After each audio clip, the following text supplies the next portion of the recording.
The UN calls on Sudan to pardon a 19-year-old girl sentenced to death for killing her husband who had tried to rape her.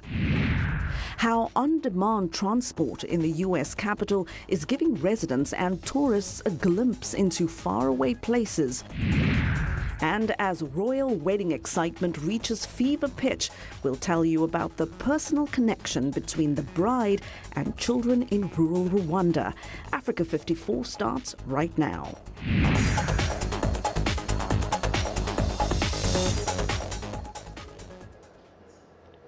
It's Africa 54. We begin this evening with the latest on the Ebola outbreak in the Democratic Republic of Congo. The World Health Organization on Monday said the disease has killed 19 people in Congo and a total of 39 cases have been reported in the northwestern Equator province. The WHO says the infected also includes 3 health care workers. The town of Bikoro is the center of the current outbreak. Congo's Ministry of Health and the WHO are tracing contacts of the victims and offering them an experimental Ebola vaccine.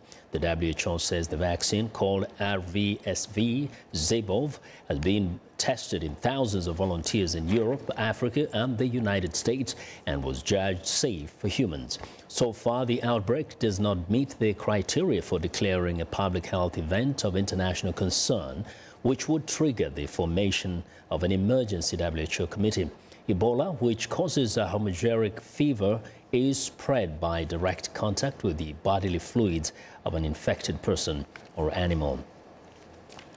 Pressure is mounting on Sudan to pardon a teenage bride who has been sentenced to death for killing her husband. The United Nations and international rights groups said the 19-year-old is a victim of child marriage and acted in self-defense. Noura Hussein is facing the death by hanging after a Sharia court found her guilty of premeditated murder for stabbing her husband as he raped her in April. Hussein says she refused to have sex with her husband after the wedding ceremony. 6 days later, he raped her as 3 of his male relatives restrained her. The following day, he tried to rape her again. As the girl struggled to stop him, she stabbed him and he died. She was sentenced to death on Thursday. في السودان نسبته حوالي 37%. Child marriages in Sudan are about 37%, and all these are crimes and wounds on the bodies of the girls and women in Sudan. We do not justify the killing, and we don't want to destroy the institution of marriage, but the essential principles and value of marriage is love and mercy. We cannot call the marriage of Noura legal. The death sentence did not portray the whole image and just looks at the case as a woman killing her husband without any consideration to her psychological conditions which forced her to kill. Yes, killing is one of the biggest crimes and nobody accepts the killing of a person by another, but we should review the case from the beginning to see why this happened. Well, Hussein's lawyers say they are preparing to appeal the court's decision. They have until May 25th to do so. For more insight on the case, joining us now by phone from Richmond, Virginia, is Wafa May El-Amin, a global liaison humanitarian activist. Welcome to Africa 54, Ms. El-Amin. Hi, Vincent. How are you? Thank you so much for having me. You're welcome. Now, we saw that there was there's been some action here in the United States in trying to save the life of this young lady. Tell us what prompted you to organize some activity here in the U.S. Yeah, so it came to my attention. I'm a heavy member in the D.C. metropolitan area diaspora community, and it was brought to attention in one of the channels that we all discuss on that this was an issue that was happening, and there seemed to be a lot of people who were also fueled and passionate about it and who were also seeing the importance of demanding justice for Noura. So I kind of took it upon myself to kind of cultivate these people who are interested in collaborating and working together and finding a way to raise awareness about it. We heard about it from the social media campaign. That's where the hashtag Justice for Noura is becoming. It's starting to be more trending. That's what's helped us. Get the attention of a lot of media around the world. We've connected with people globally: Sydney, London, UAE. And it's just continuing to grow, and we're increasing momentum. But we really do just want to the main goal of the campaign is to be able to raise awareness to the fact that this is not an isolated incident just to Noura herself. It's not only happening in Sudan. It's happening globally, and even more so than that, it's a fight for humanity. It's a call to action from humanity, and one of the other things in that is, I'm just really trying to promote within my working group and across the world and on the platform that I'm using through social media to promote forgiveness and acceptance and compassion because, while we are fighting for humanitarian change, we can't dehumanize other people in the process. And we know that there's so many cases like this, and many times there are protests and other events organized to pressure governments. To what extent do you think the government in Khartoum will pay attention to your voices? I really think that, with the global attention we're getting and the raising awareness, we're not only raising awareness on a global level, we've also raised awareness within the country itself. It's the bottom-up approach to really just get the people on board, have discussions and dialogue. So we did organize, I was one of the lead people who helped facilitate a rally. So we are promoting people around the world. If you want to organize rallies, do so. We're straying away from using divisive language such as protests or demonstrations or anything like that.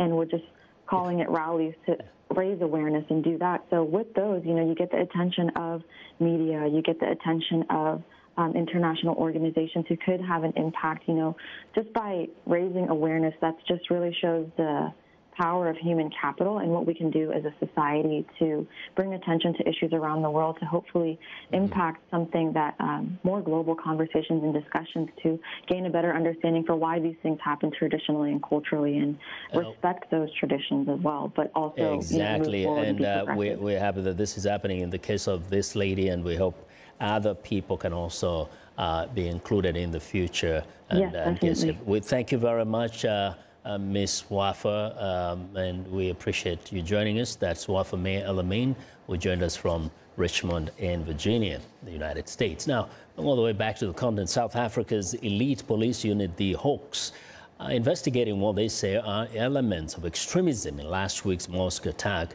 north of Durban. One person died and three other people's throats were slit when three men reportedly stormed the mosque after midday prayers. The mosque was then set on fire. The three attackers are still at large. Police cannot say whether last Thursday's assault on the Imam Hussein Mosque could be called a terror attack. But the mystery around the incident deepened at the weekend when investigators also found a bomb at the mosque. The device was discovered on Sunday. Attacks of this kind are rare in South Africa, but there are fears it will increase tensions between the country's Shia and Sunni Muslim communities. The United States has officially relocated its embassy from Tel Aviv to Jerusalem on Monday. The ceremony wrapping up just a short time ago.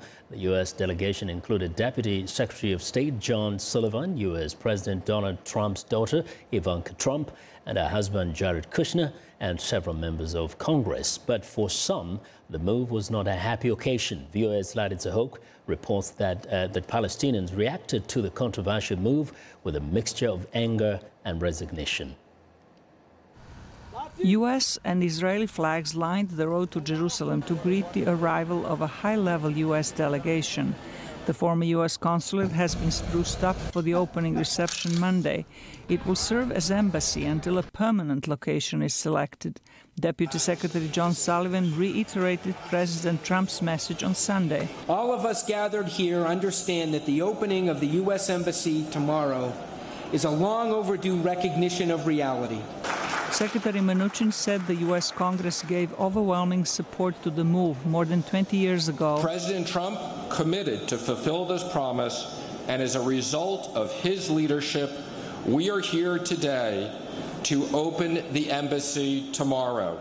The Sunday Gala event hosted by the Israeli Foreign Ministry was boycotted by most European Union countries, but more than 30 nations from across the world participated in the celebration. Israeli Prime Minister Benjamin Netanyahu said Guatemala and Paraguay will soon move their embassies to Jerusalem, and he called on others to follow suit. Move your embassies to Jerusalem because it's the right thing to do. And move your embassies to Jerusalem, listen to this, move your embassies to Jerusalem because it advances peace. Palestinians, however, vehemently oppose the move, saying the status of Jerusalem should be determined by the final agreement between the Israelis and the Palestinians. He violated the status quo of Jerusalem, which has been guarded by Security Council resolutions. He violated the commitments made by the United States when we went into the Oslo Agreement, into the peace agreement. Many Arabs in Jerusalem say the U.S. Embassy relocation will not change their lives. It will not make our lives different, whether they opened it or not. What would change? The workers are poor and our salaries will not increase. What difference would it make? Whether they open the embassy here or somewhere else, everything will stay the same. The U.S. move has been criticized by many Western and other leaders who say it further fuels the Palestinians' anger with Israel and could lead to more violence. Zlatisa Hoke, VOA News, Washington. Well, coming up later on Africa 54, we'll have a live report on the U.S. Embassy's move from Tel Aviv to Jerusalem.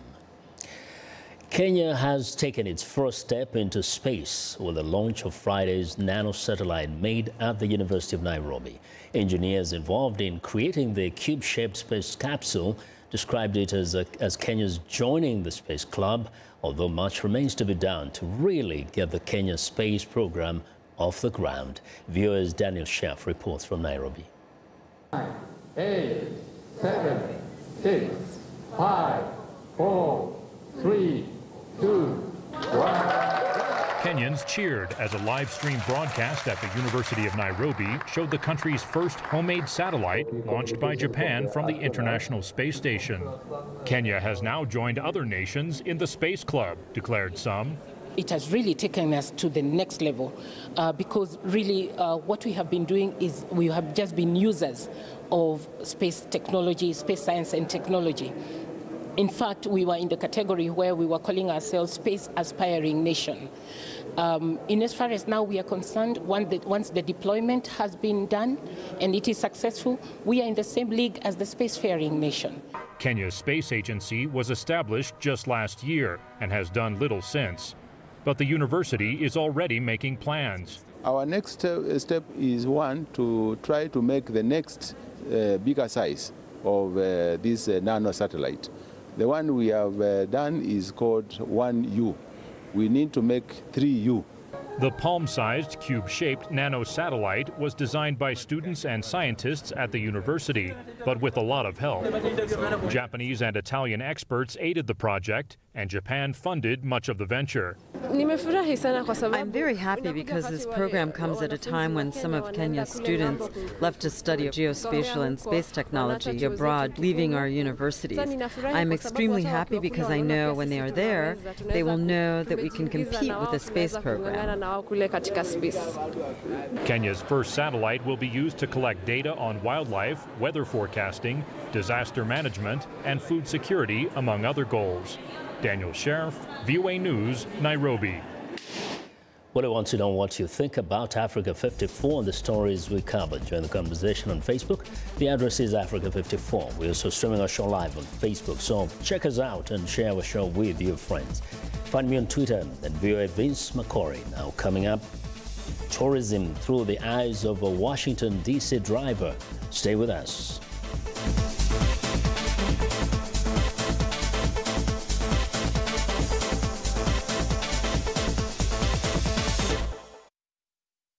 Nimdiaki. How'd I do? You did pretty well. Pretty well? Don't ask me to say it again. I won't. Promise. There was one time. I didn't try the last name. Try. Okay, how do you say your last name? So, Ndimiake Mwakaliele. I'll take a pass on that one. Where are you from originally? So, I was born in Tanzania, and that's where my name is from. It's not even Swahili, actually. It is Nyakyusa, which is the village where my birth father was from. Are you struck by the fact, I'm struck by the fact that where I walk in this building, I meet people from all over the world. And people, journalists with most incredible backgrounds. Listening to you, it's fun for me to learn about you. It's fun for me to, to learn about your culture, about where you grew up, your language. Even how to pronounce your name was a challenge for me. Do you find this, I find it fascinating in this building. There's no country or no person that you won't meet here. And then especially when we have these, like we just had one recently, the Diversity Day. that's when you really see it. Thank you very much, and it's a pleasure to meet you. And likewise. It's really fun to meet everybody here.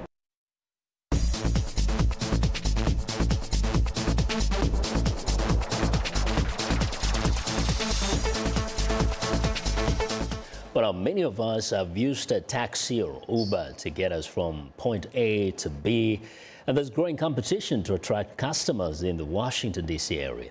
Joining us now is Africa 54's Esther Githuewot with an inside look at this trending educational transportation method. Esther.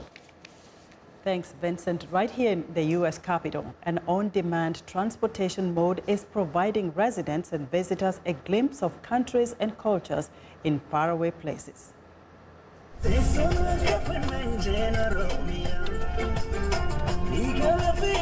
When we think about cultural tourism, we think of visiting places to personally see sights and hear sounds to grasp certain cultural aspects. Lyft, a fast-growing rideshare, has introduced what it calls a passport mode, with a fleet of internationally inspired vehicles wrapped up to represent famous landscapes of each country. Steve Taylor is Lyft's general manager, Mid-Atlantic. This is a in-app and in-car celebration of the diversity of Lyft's driver community here in Washington, D.C. Washington, D.C. is a melting pot of people from diverse backgrounds and cultures. And the month of May is also International Cultural Inclusion Month. And we're going to be showing Lyft passengers the world through the back of their Lyft vehicle. I can only select 1 out of 8 cars driven by 8 drivers from 8 different countries: Brazil, Ethiopia, Germany, Jamaica, United States, Morocco, Peru, and Indonesia.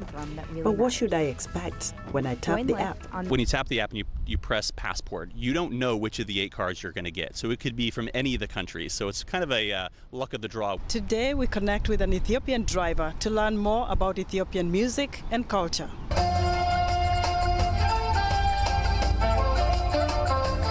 My driver is Letera Amente. He's going to take me around downtown Washington.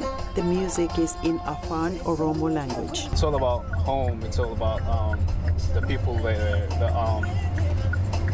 the beautiful culture there, the language, the music, the food.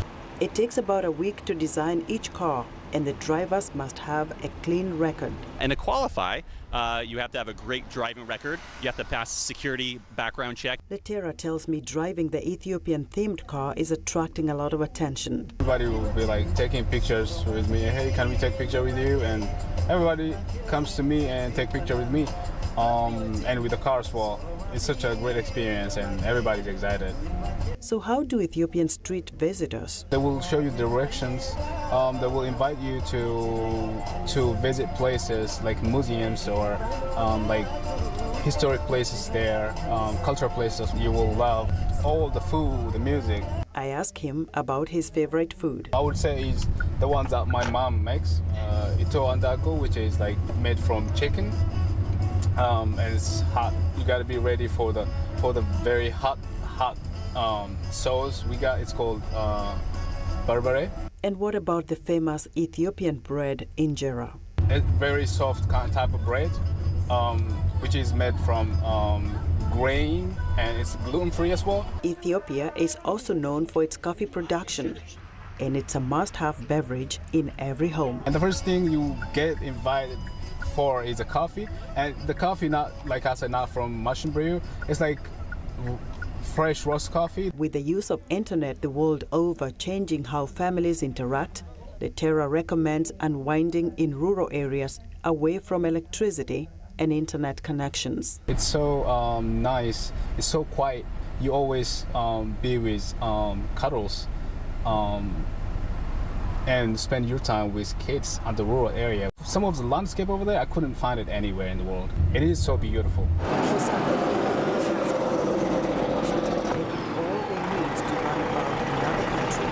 Or better still, make an informed decision on where to visit on their next vacation.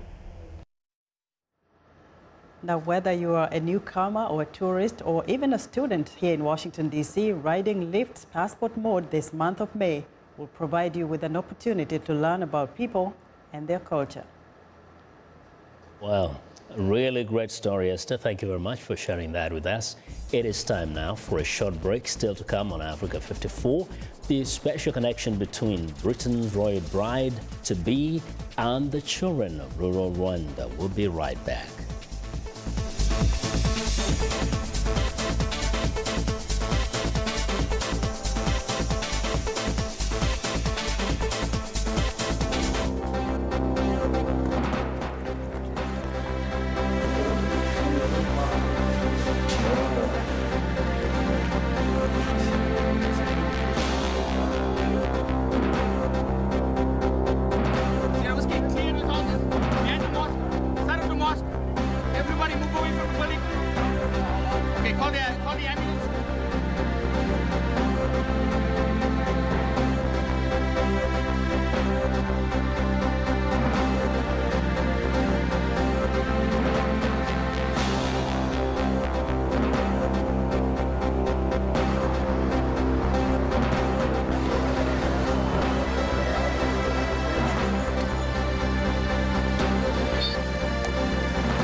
And the U.S. Embassy's move to Jerusalem from Tel Aviv. Viewers, Heather Maddock joins us live via Skype from Gaza in the Palestinian territory. Good evening, Heather.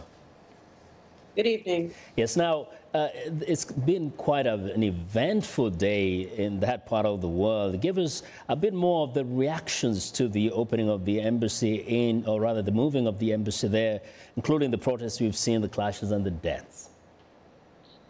Yes, today was explosive in the Gaza Strip. Starting early in the morning, people were arriving at protests all over the territory.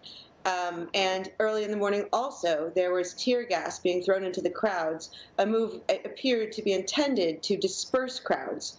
But it was not successful. People kept coming all day long, and by mid-afternoon, young men and boys were going through huge clouds of smoke they created with burning tires to the fences that separate Israel and the Gaza Strip, and tearing down some of these fences and breaking through in places. And that's where a lot of the deaths and injuries came through, is when they were actually breaking into the fences.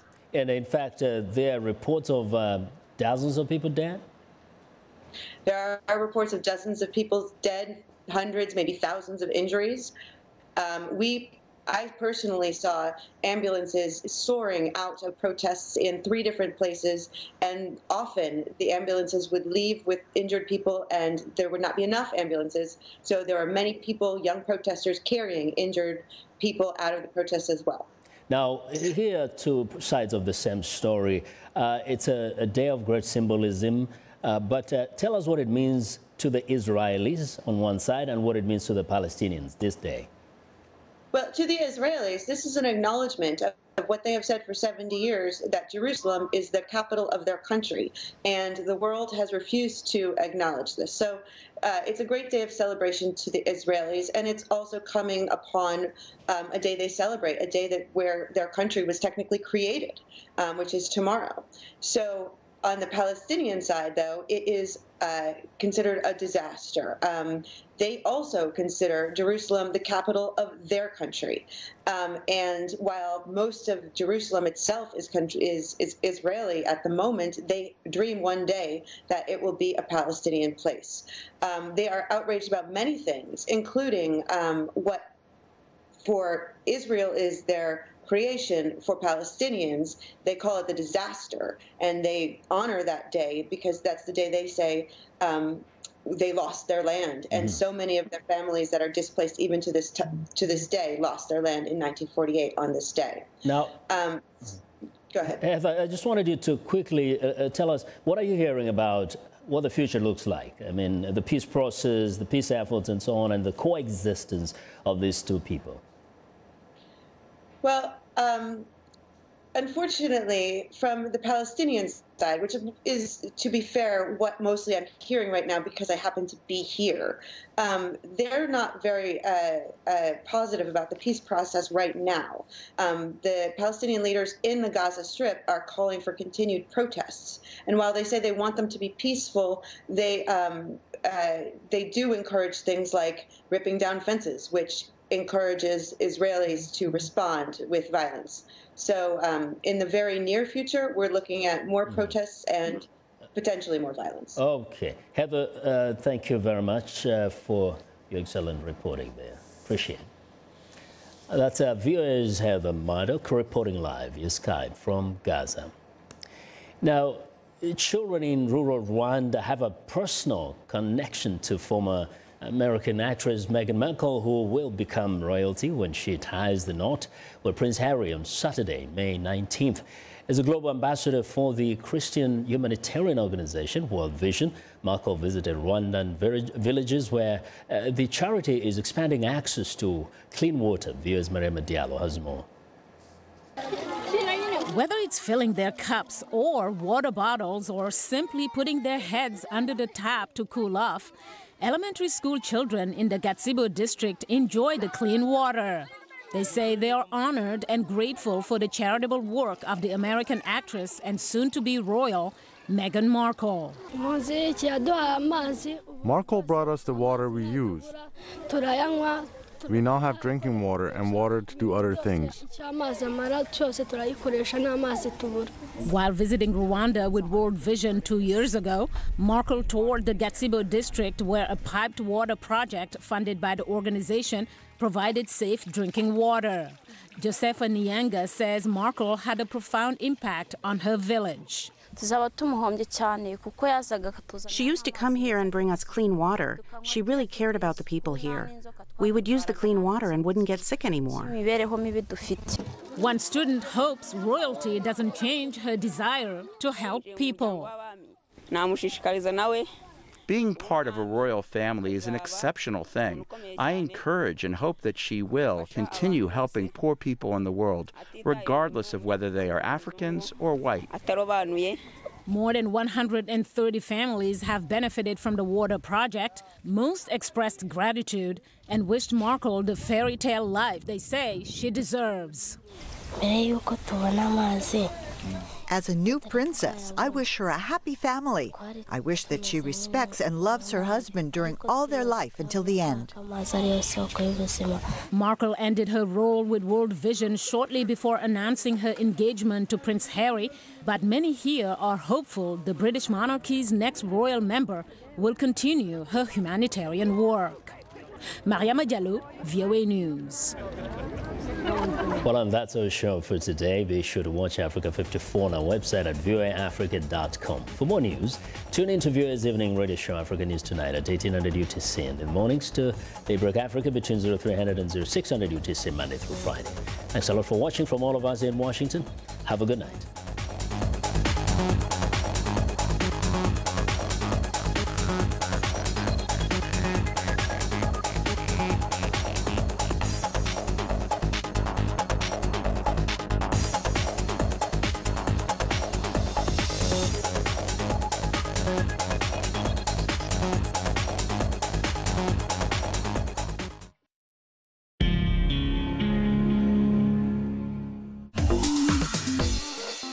Welcome to English in a Minute. This expression sounds like a violent way of eating, but it's actually not always about eating. Here is your Russian book, Anna. Thanks for letting me borrow it. Oh, are you done with level 1 already? Yeah, I finished last week, and I've already finished level 2. Wow, you are really sinking your teeth into learning Russian. Well,